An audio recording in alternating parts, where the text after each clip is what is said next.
नमस्कार, मी जानवी सावंत. सहकारातून समृद्धीकडे या विशेष कार्यक्रमात आपलं स्वागत आहे.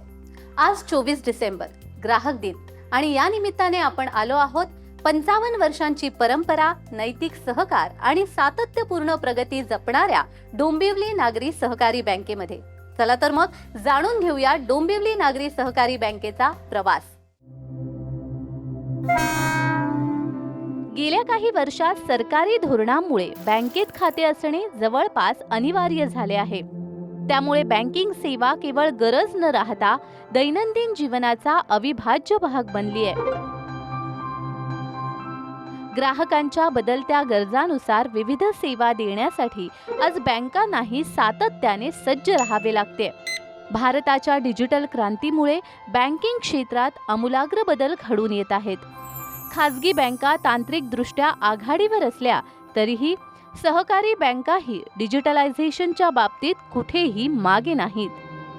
आज ग्राहक दिनानिमित्त अशाच एका विश्वासार्ह आणि प्रगत बँकेचा प्रवास आपण पाहणार आहोत. 55 वर्षांची गौरवशाली परंपरा, नैतिकतेवर आधारित सहकार आणि प्रगतीची अखंड वाटचाल जपणारी डोंबिवली नागरी सहकारी बँक. ग्राहकांची सुरक्षितता आणि समाधानाला सर्वोच्च प्राधान्य देणारी ही बँक, स्थापनेपासून सातत्याने अवर्ग दर्जा कायम ठेवणारी, दरवर्षी मागील वर्षापेक्षा अधिक नफा मिळवणारी आणि त्या नफ्यातून नियमानुसार कमाल रक्कम समाजोपयोगी कार्यासाठी समर्पित करणारी आहे. दरवर्षी आकर्षक दराने लाभांश देणारी ही बँक सहकार, सामाजिक बांधिलकी आणि आर्थिक शिस्त यांचा आदर्श निर्माण करत आहे. आज डोंबिवली नागरी सहकारी बँकेला देशातील अग्रगण्य सहकारी बँक म्हणून ओळखलं जातं. डोंबिवली शहरात सन 1970 साली राष्ट्रीय स्वयंसेवक संघाच्या विचारातून सुरू झालेल्या या बँकेचे जाळे आज 69 शाखांपर्यंत विस्तारले आहे. 6,365 कोटींचा एकूण मिश्र व्यवसाय आणि जवळपास 900 कर्मचारी वर्ग ग्राहकांच्या सेवेसाठी सदैव तत्पर आहे. विश्वास, सेवा आणि प्रगती हीच ओळख डोंबिवली नागरी सहकारी बँक. डोंबिवली नागरी सहकारी बँक ही विश्वास, पारदर्शकता आणि सातत्यपूर्ण प्रगतीची एक मजबूत ब्रँड बनली आहे. सहकाराच्या मूल्यावर आधारलेली ही बँक गेली 55 वर्षे ग्राहक सेवेचा एक उत्तम आदर्श घालून देते. पण प्रत्येक प्रवासाची एक सुरुवात असते, एक दृष्टिकोन, एक स्वप्न, एक उद्देश असतो. ही सुरुवात नेमकी कशी झाली हे जाणून घेऊयात DNS बँकेचे आणि महाराष्ट्र कोऑपरेटिव्ह बँक फेडरेशनचे संचालक श्री मिलिंद आरुलकर यांच्याकडून. डोंबिवली नागरी सहकारी बँकेची स्थापना ही 6 सप्टेंबर 1970 रोजी झाली. साधारण 55 वर्ष डोंबिवली नागरी सहकारी बँकेला पूर्ण होत आहेत. त्या काळामध्ये जायचं जर झालं तर राष्ट्रीय स्वयंसेवक संघाच्या प्रेरणेमधून ही बँक स्थापन झाली. अनेक विषयामध्ये संघाचं काम वाढत होतं, जसं वनवासी क्षेत्र आहे, विद्यार्थी क्षेत्र आहे, त्यानंतर मजदूर क्षेत्र आहे. याच क्षेत्रांमध्ये काम करताना संघाच्या काही कार्यकर्त्यांना असं वाटलं की आर्थिक क्षेत्रामध्ये सुद्धा समाजाची आर्थिक गरज पूर्ण करणारा आणि समाजाला फायनान्शियल इन्क्लुजन करणारा आपल्याकडे काहीतरी स्रोत हवा. आणि ह्याच भावनेतून डोंबिवली नागरी सहकारी बँक स्थापन झाली. त्यावेळेचे संघाचे कार्यकर्ते माधवराव गोडबोले यांनी महाराष्ट्रामधल्या अनेक संघाच्या कार्यकर्त्यांना अशी विनंती केली की सांगलीमध्ये जशी त्यांनी सहकारी बँक स्थापन केली तशी सहकारी बँक आपापल्या गावामध्ये सुरू व्हावी. आणि ह्यातूनच डोंबिवली बँकेचा जन्म झाला. डोंबिवलीमधले त्या काळामधली समाज ज्यांना मानायचा अशी काही नावं एकत्र आली जे योगायोगाने संघाचे स्वयंसेवक होते. त्याच्यामध्ये मधुकरराव भागवत ज्यावेळी संघचालक होते, बापूसाहेब मोकाशी, मधुकरराव चक्रदेव, गणेश खणकर, आप्पा दातार अशा अनेक कार्यकर्त्यांनी एकत्र आले आणि त्यांनी ठरवलं की ही बँक सुरू करावी. RBIचा जो नियम होता त्यावेळी तो असा होता की तुमचं भागभांडवल जे आहे बँक सुरू करायला ते 50,000 रुपये हवं आणि एक शेअर 50 रुपयाचा, असं भागभांडवल जमायला सुरुवात केली. खरं म्हणजे 50,000 रुपये आता काहीच वाटत नाहीत, पण त्या काळामध्ये ती खूप मोठी रक्कम होती. लोअर मिडल क्लास डोंबिवलीमध्ये राहत होता आणि ह्यांच्याकडनं ते जमा करायचं, त्यांच्यामध्ये तो विश्वास द्यायचा की तुझे मी ज्यावेळी 50 रुपये घेतो ते चांगल्या कामालाच वापरले जातील. परंतु घडलं असं की डोंबिवलीमधल्या नागरिकांनी अलोट खूप चांगला प्रतिसाद दिला आणि 69,000 रुपये भाग भांडवलमधून जमा झाले आणि त्यातून डोंबिवली बँक सुरू झाली. सुरुवातीला ही बँक अत्यंत एका छोट्या हॉस्पिटलच्या कक्षामध्ये होती. हळूहळू बँकेचा विस्तार झाला आणि आज आपण जे बघतोय ते ह्या मोठ्या वास्तूमध्ये डोंबिवली बँक पोचलेली आहे. ही वास्तू जशी पोचली आहे, जेवढी मोठी वास्तू आहे तेवढंच डोंबिवली बँकेचं स्थान सहकारी बँकिंग क्षेत्रातलंही वाढलेलं आहे.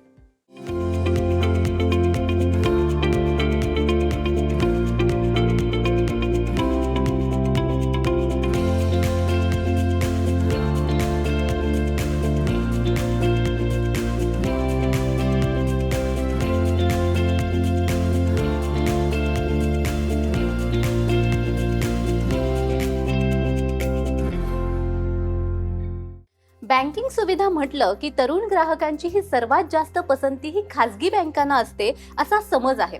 कारण खासगी बँका या तांत्रिकदृष्ट्या अधिक प्रगत आहेत, तसेच डिजिटल सुविधांच्या बाबतीतही त्या अधिक सरस आहेत. त्यामुळे या सगळ्या स्पर्धेमध्ये बँकिंग क्षेत्रातील सहकारी बँकांना हे खरंच आव्हान वाटतंय का, जाणून घेऊयात. याचं उत्तर दोन प्रकारे देता येईल. एक ज्याचा आपण उल्लेख केला, प्रायव्हेट बँक्स आणि सहकारी बँक्स. आता स्थिती अशी आहे की ह्या दोन्ही बँका ॲट पार चाललेल्या आहेत. सहकारी बँकांमध्ये सुद्धा त्याच प्रकारची टेक्नॉलॉजी वापरली जाते जी आता प्रायव्हेट बँकांमध्ये वापरली जाते. अनेकदा प्रश्न येतो परसेप्शनचा की आपण कुठल्या प्रकारे बघतोय. सहकारी बँकांकडे बघण्याचा परसेप्शनचा मुद्दा हा फार पुरातन आहे, ज्याची चर्चा इथे करायला नको. परंतु आज डोंबिवली बँकेचं जर उदाहरण घेतलं तर दोन प्रकारे आम्ही खूप मोठ्या प्रमाणात एक्सपांड झालेलो आहोत. आणि ते एक्सपान्शन हे क्वालिटी वाईज आहे, दर्जात्मक आहे. मी जसं उल्लेख केलं, डोंबिवली बँकेची स्थापना ज्या प्रकारे ज्या पार्श्वभूमीवर झाली, ज्याच्यामध्ये सामाजिक भानाचं एक मोठं कारण त्याच्यामागे होतं. ही कोणाच्या व्यक्तिगत व्यक्तीची बँक नाही आहे. आणि त्यामुळे डोंबिवली बँक ज्यावेळी स्थापन झाली त्याच्यानंतर ज्या काही पहिल्या कालावधीमध्ये शाखा उत्पन्न झाल्या त्या डोंबिवलीसारख्या शहरी भागामध्ये होत्या. परंतु त्यावेळच्या कार्यकर्त्यांना असं वाटलं की अरे आपण शहरी भागामध्ये काम करतो आहोतच, परंतु आपला एक जो बांधव आहे ठाणे जिल्ह्यातला, जो कुठेतरी सुदूर आदिवासी भागामध्ये, वनवासी भागामध्येच आपलं आयुष्य जगतो आहे, त्याच्यापर्यंत हे फायनान्शियल इन्क्लुजन कधी पोचणार, ह्या प्रकारची चर्चा संचालक मंडळात झाली. आणि त्यातून असं ठरलं की केवळ सुदूर असं नाही, आणि जिथे आव्हानांची आपण चर्चा केली तर आव्हानात्मक भाग त्या काळातला तलासरीसारख्या ठिकाणी जो आदिवासी भाग आहे, दुर्गम भाग आहे, त्या काळामध्ये तिथे कम्युनिस्ट आणि ते पण रक्तरंजित क्रांती करणाऱ्या कम्युनिस्टांचं एक वर्चस्व होतं. अशा ठिकाणी डोंबिवली बँकेने आपली ब्रँच ओपन केली. डोंबिवलीमधले परिसरातले काही कर्मचारी ह्या त्या ठिकाणी डेप्यूट झाले आणि जीवावर उदार होऊन ज्या प्रकारचं वातावरण तिथे होतं तिथे त्यांनी बँक चालवली. त्यामुळे केवळ शहरी आणि केवळ प्रॉफिटचा विचार न करता समाजामधल्या वेगवेगळ्या घटकांचा विचार डोंबिवली बँकेने केला. दुसरं चॅलेंज होतं टेक्नॉलॉजीचं. ह्याच्याकडे आम्ही संधी म्हणून पाहिलं की आम्ही जर आव्हानांचा विचार केला की आपल्याकडे आव्हानं, तर माणूस निराश होऊन जातो. डोंबिवली बँकेच्या त्या वेळच्या संचालक मंडळाने ठरवलं की आपण हे ओव्हरकम केलं पाहिजे, कारण चॅलेंज म्हणूनच बँक चालवायला घेतली होती. आणि त्याच्यामुळे ही बँक चालवताना आपण त्यातलं जे परफेक्शन आहे, कारण संघ म्हणतो की तुम्ही जे कराल ते परफेक्ट करा, तुम्ही जर बँक चालवताय तर परफेक्टली चालवा. आणि त्याच्यामुळे आज जर डोंबिवली बँकेचा जर आपण CBS बघितला, जो ओरॅकल 11 आहे तो CBS आणि कमर्शियल बँकांचा CBS, प्रायव्हेट बँकांचा, ही एकच टेक्नॉलॉजी आहे. किंवा आम्ही थोडे सरस आहोत ह्या टेक्नॉलॉजीमध्ये. फास्टॅगपासून स्वतःचं UPI हँडल असेपर्यंतच्या सगळ्या सुविधा, सर्व डिजिटल प्रॉडक्ट्स ही डोंबिवली बँकेने आपल्या ग्राहकांना दिले आहेत. आणि त्याच्यामुळे आपल्याला आश्चर्य असं वाटेल की तरुण वर्ग फार मोठ्या प्रमाणावर डोंबिवली बँकेकडे आकृष्ट झाला आहे. तुम्ही जर डोंबिवली बँकेच्या AGMला याल, म्हणजे कुठल्याही बँकेची जी ॲन्युअल जनरल मीटिंग होते, आणि रिझर्व्ह बँकेचं म्हणणं असं असतं की तिथे तुमचे किती लोक येतात, किती सभासद येतात, तर डोंबिवली बँकेच्या AGMला 1200 ते 1500 सभासद उपस्थित होतात. अत्यंत चांगली चर्चा आर्थिक बाजूची होते आणि त्याच्यातूनच ह्याच्यामध्ये प्रश्न विचारणारा, ह्याच्यामध्ये सहभाग घेणारा युवा वर्ग सर्वात जास्ती असतो. आणि त्यामुळे अशा प्रकारचं एक वेगळं युनिक बँकिंग, समाजाभिमुख बँकिंग आज आम्ही चालवत आहोत.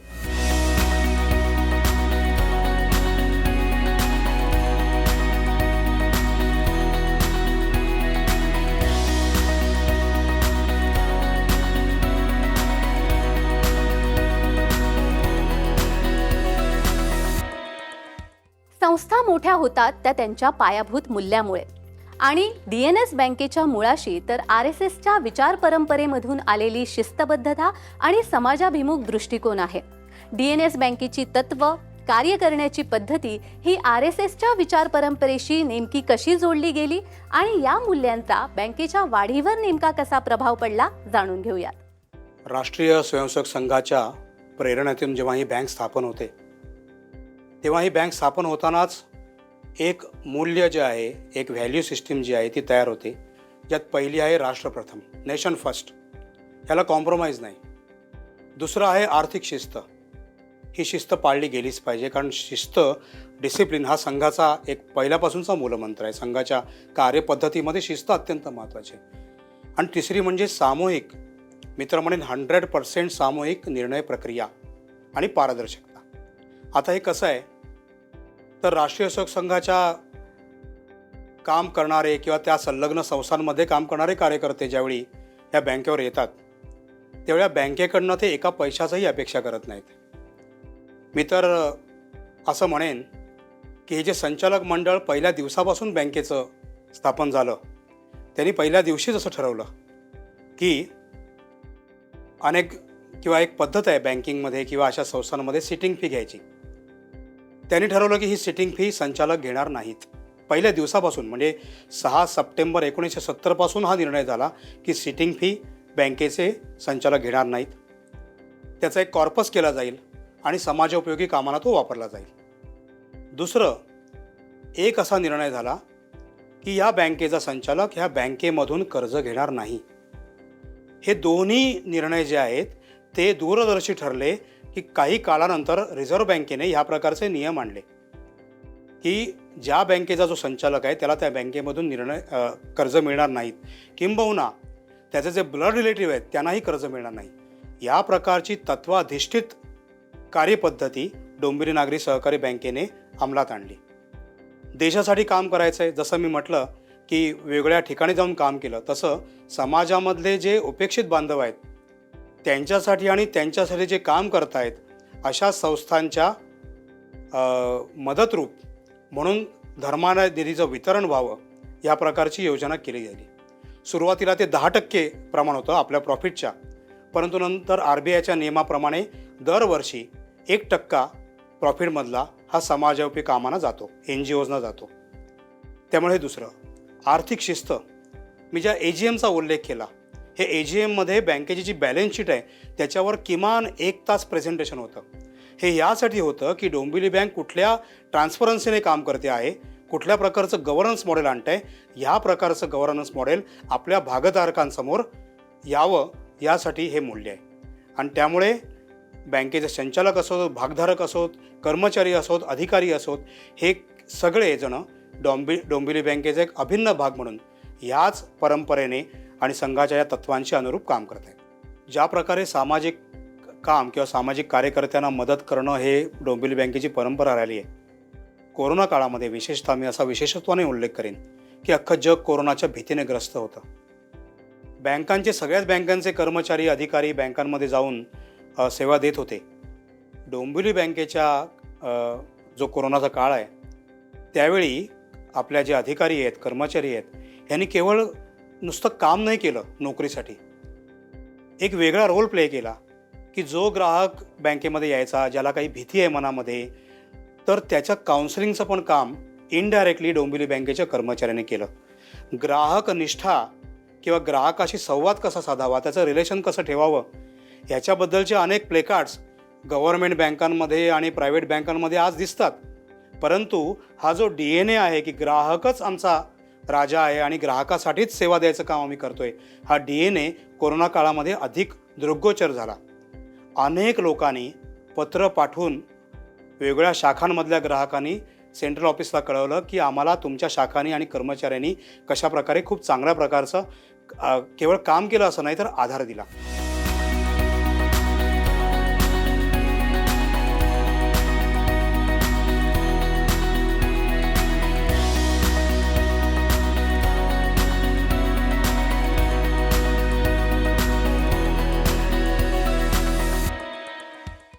सहकारी संस्था या सामान्यतः आपल्या स्थानिक क्षेत्रापुरत्याच मर्यादित असतात. मात्र DNS बँकेने ही चौकट मोडून काढलेली आहे. महाराष्ट्रामध्ये आपली पकड मजबूत केलीच आहे.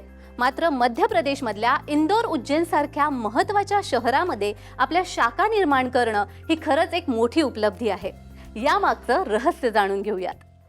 फार आनंदाची गोष्ट आहे की डोंबिवली बँकेच्या प्रवासामध्ये खूप मोठा टप्पा नुकताच आम्ही गाठला.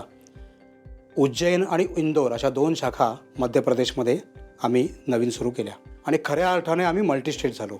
मल्टीस्टेट हे आम्हाला बिरुद मिळालं होतं कोरोनाच्या आधी, परंतु कोरोना आल्यामुळे हे सगळी प्रोसेस लांबली आणि आम्हाला फार आनंदाची गोष्ट आहे की उज्जैनसारख्या महाकाल कालेश्वराच्या आशीर्वादाने आम्ही उज्जैनमध्ये पहिली शाखा मल्टीस्टेट ओपन केली.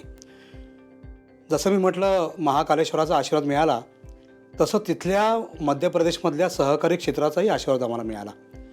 आमच्या ब्रँचेसच्या उद्घाटनानंतर आम्ही सहकार्य सेतू नावाचा एक परिसंवाद किंवा आपण म्हणून एक गेट टुगेदर आम्ही तिथे आयोजित केलं.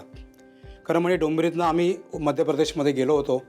तिथल्या बँकांना असं वाटलं पाहिजे की अरे हे नवीन कोण आले कॉम्पिटिटर आम्हाला स्पर्धा करायला, परंतु ना आमच्या मनामध्ये ही भावना होती कॉम्पिटिटरची, ना तिथल्या बँकाच्या मनामध्ये भावना होती आणि जवळजवळ सगळ्या मध्य प्रदेशमधल्या सहकारी बँका सहकार्य सेतू या कार्यक्रमाला उपस्थित राहिल्या. खूप चांगलं योगदान त्यांनी दिलं. खूप चांगल्या चर्चा झाल्या. बँकिंगमध्ये कन्सोर्शियम नावाचा एक प्रकार असतो ज्याच्यामध्ये 2 बँका एकत्र येऊन एक लोन प्रपोजल करतात. तर किमान 4 बँकांबरोबर आमचं कन्सोर्शियमचं MOU तिथे पास झाला. त्याच्यामुळे सहकारामध्ये जी स्पिरिट आहे की एकत्र येऊ आणि समाजाचं भलं करू, एकत्र येऊ आणि समाजाचा विकास करू, ते क्षेत्र कंटिन्यू ठेवत केवळ डोंबिवली बँक नाही तर मध्य प्रदेशमधल्यासुद्धा तिथलं फेडरेशन आहे बँकांचं, तिथली सहकार भारतीचं युनिट आहे आणि तिथल्या सर्व बँका आहेत, यांनी हे केलं आणि त्यामुळे हा अत्यंत महत्त्वाचा टप्पा आहे. जसं मी म्हटलं की संघाच्या विचारधारेतनं आम्ही काम करतो. संघाच्या विचारधारेत 2 गोष्टी येतात. एक, कार्य सुदृढीकरण, कन्सॉलिडेशन ऑफ वर्क. त्यामुळे डोंबिवली बँक आज ज्या भक्कम आर्थिक पायावर उभी आहे त्याच्यामध्ये इट इज प्रोग्रेसिव्ह अनफोल्डमेंट की डोंबिवली बँकेने आता बाहेर गेलं पाहिजे आणि क्षेत्र कुठेही रिक्त राहिले हे आता होणे नाही, ह्या प्रकारची भावना मनामध्ये ठेवत वेगवेगळ्या क्षेत्रांमध्ये जाऊन तिथल्या समाजाची सेवा करावी, ह्या भावनेने आज आम्ही मल्टीस्टेट झालो आहोत. मध्य प्रदेशबरोबरच गोवा, कर्नाटक या सगळ्या राज्यांमध्ये सुद्धा हळूहळू कार्यविस्तार करावा अशी आमची यापुढच्या काळामधली इच्छा आहे.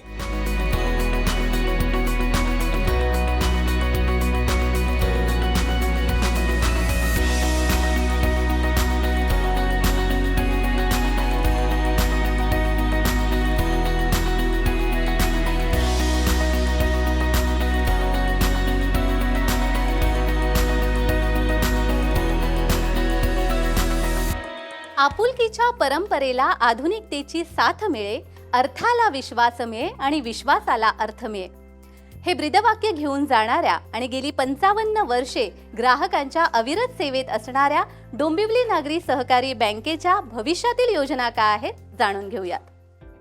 पुढील काही वर्षांची दिशा ज्यावेळी आम्ही म्हणतो डोंबिवली बँकेत, त्यावेळी आपल्या ग्राहकांना अधिकाधिक डिजिटल ऑनबोर्डिंग करणं, अधिकाधिक डिजिटल प्रॉडक्ट वाढवणं. फॉर एक्झाम्पल, अकाउंट ओपन करायचं आहे ते आपण डिजिटली करू शकतो का, व्हिडिओ KYC करू शकतो का, या प्रकारच्या ज्या काही सुविधा आहेत की ज्यासाठी आपल्या ग्राहकाला बँकेत यायची गरज नाही आहे, त्याच्यावर आता आम्ही काम करतो आहोत. दुसरं, बँकेचे जे आर्थिक स्थैर्य आहे त्याच्यामध्ये नेट NPA 0 राखण्याची जी आमची परंपरा आहे ती आम्ही पुढे कायम राखू. प्रत्येक वर्षीचा नफा हा दुप्पट झाला पाहिजे ही जी परंपरा आहे ती आम्ही कायमस्वरूपी ठेवू. त्यामुळे अशा प्रकारे वेगवेगळ्या विषयामध्ये म्हणजे जसं म्हटलं आर्थिक स्थैर्य आहे, कार्यविस्तार आहे, नवीन राज्यांमध्ये शाखा ओपन करणं, महाराष्ट्राच्या ज्या जिल्ह्यांमध्ये शाखा नाही आहेत तिथे शाखा उत्पन्न करणं आणि तिथल्या ग्राहकांना सेवा देणं, अशा प्रकारचे विविध उपक्रम किंवा ॲक्शन प्लॅन हे आमचे आता तयार आहेत, ज्याच्यावर आमच्या सर्व टीम आत्ता खूप ॲग्रेसिव्हली काम करत आहेत. ह्या सगळ्याचा केंद्रबिंदू जो आहे तो आमचा ग्राहक आहे. त्याच्यामुळे वेगवेगळ्या प्रकारची ॲप आणणं, फॉर एक्झाम्पल शाळांमधून जी फी घेतली जाते त्याचं ॲप आहे, सोसायटी ॲप आहे जे आता लोकांना भरपूर प्रमाणात लागतं. अशा प्रकारचे वेगवेगळ्या प्रकारच्या ॲप आणणं, QR लाईटसारख्या सुविधा देणं, आत्ताच्या कंटेम्पररी बँकिंगमध्ये जे काही प्रॉडक्ट्स आहेत, डिजिटल प्रॉडक्ट आहेत, ते सर्व डोंबिवली बँकेमध्ये असले पाहिजेत. याच्यावर आता काम सुरू आहे. म्हणजे आता आम्ही हे हमें करणं आहे असं नाही आहे, तर ह्याच्यावर काम सुरू आहे. दुसरं म्हणजे कळीचा मुद्दा सर्वात आहे तो सायबर सिक्युरिटी आहे. डोंबिवली बँकेचे जे संचालक आहेत त्याच्यामध्ये सुद्धा 3-4 जण सायबर एक्सपर्ट आहेतच आणि आमची सायबर सिक्युरिटीची टीम अत्यंत काय म्हणतात त्याला अद्ययावत आणि तल्लख आहे. आणि त्याच्यामुळे या प्रकारचे जे धोके आहेत, डिजिटल फ्रॉड्स आहेत, सायबर फ्रॉड्स आहेत, हे होऊ नयेत म्हणून ऑलरेडी आम्ही अनेक प्रशिक्षणं करत असतो जिथे शक्य आहे तिथे. परंतु टेक्नॉलॉजीमध्ये सुद्धा अपग्रेड करताना आमची सिस्टीम अशी असली पाहिजे की ज्याच्यामध्ये कोणाला त्याला पेनेट्रेट करता येणार नाही आणि आमच्या सभासदांचा पैसा जो आहे तो विनाकारण वाया जाणार नाही ह्याची पूर्ण काळजी घेण्याचं प्लॅनिंग आहे आणि त्याचं एक्झिक्युशन मॉडेल आहे जे आमचं तयार आहे. आज ग्राहक दिन, त्याचबरोबर 2025 हे वर्ष आंतरराष्ट्रीय सहकार वर्ष म्हणून साजरं करण्यात येत आहे. या निमित्तानेच डोंबिवली नागरी सहकारी बँकेचे आणि महाराष्ट्र कोऑपरेटिव्ह बँक फेडरेशनचे संचालक श्री मिलिंद आरोलकर यांच्या भावना काय आहेत जाणून घेऊयात. 2025 हे वर्ष आंतरराष्ट्रीय सहकार वर्ष आहे आणि त्यामुळे सेंट्रल गव्हर्नमेंट म्हणा, महाराष्ट्र गव्हर्नमेंट म्हणा, खूप प्रकारचे कार्यक्रम आयोजित झाले. नुकताच गेल्या महिन्यामध्ये आंतरराष्ट्रीय महाकुंभ सहकारितेचा दिल्लीमध्ये आयोजित झाला. महाराष्ट्रामध्ये फेडरेशनचं काम करताना म्हणजे जे फेडरेशनचं मी काम पाहतो संचालक म्हणून, त्याच्यामध्ये ट्रेनिंग हा अत्यंत महत्त्वाचा भाग आम्ही त्याचा विचार केला आणि पूर्ण महाराष्ट्रामध्ये सर्व सहकारी बँकांचं ट्रेनिंग आम्ही घडवून आणलं. याचं कारण ट्रेनिंग जर नसेल तर त्या सदस्याला कळत नाही आपण काय काम करायचं किंवा काय प्रकारे काम करायचं. आणि त्याच्यामुळे हे सगळं करत असताना रिझर्व्ह बँकेच्या स्तरावर खूप चांगले चेंजेस झाले, ज्याच्यामुळे सहकारी बँकांना एक आवाज तिथे उत्पन्न झाला. काही प्रश्न असेल तर कोणाशी बोलायचं ह्याबद्दलचा ॲप्रोच जो होता RBIचा तो खूप मवाळ झाला, सहकारी बँका भिमुख झाला. याच प्रकारे 2017 साली जे सहकार मंत्रालय आलं, ज्याच्यामध्ये अमित शाह साहेब त्याचे सहकार मंत्री झाले, त्याच्यामुळे सहकार विषयाचं केंद्रातही महत्त्व अत्यंत वाढलं. आणि याचा जो उपयोग झाला की ज्याच्यामध्ये नवीन सहकार धोरण आलं, सहकारी कायदे वेगळ्या प्रमाणात बदलले आणि त्याच्यामुळे ही जी जनचळवळ आहे म्हणजे सहकारितेची चळवळ ही लोकशाहीची चळवळ आहे, for the people, by the people, of the people. आणि त्यामुळे लोकांनी लोकांसाठी उत्पन्न केलेली ही व्यवस्था आहे जी कधी संपू शकत नाही, परंतु तिला नीट एक गायडिंग टॉर्च हवा होता, तो या सहकार वर्षामध्ये मिळाला असं मला वाटतं. सहकाराच्या मूल्यांना आधार देत आधुनिकतेकडे वाटचाल करणाऱ्या डोंबिवली नागरी सहकारी बँकेचा आज आपण प्रवास जाणून घेतला. ग्राहकांच्या सुरक्षिततेला आणि समाधानाला प्राधान्य देणाऱ्या या बँकेच्या पुढील वाटचालीस TV9 मराठीकडून शुभेच्छा. आता वेळ झाली आहे इथेच थांबण्याची. तुम्ही कुठेही जाऊ नका, पाहत रहा TV9 मराठी. धन्यवाद.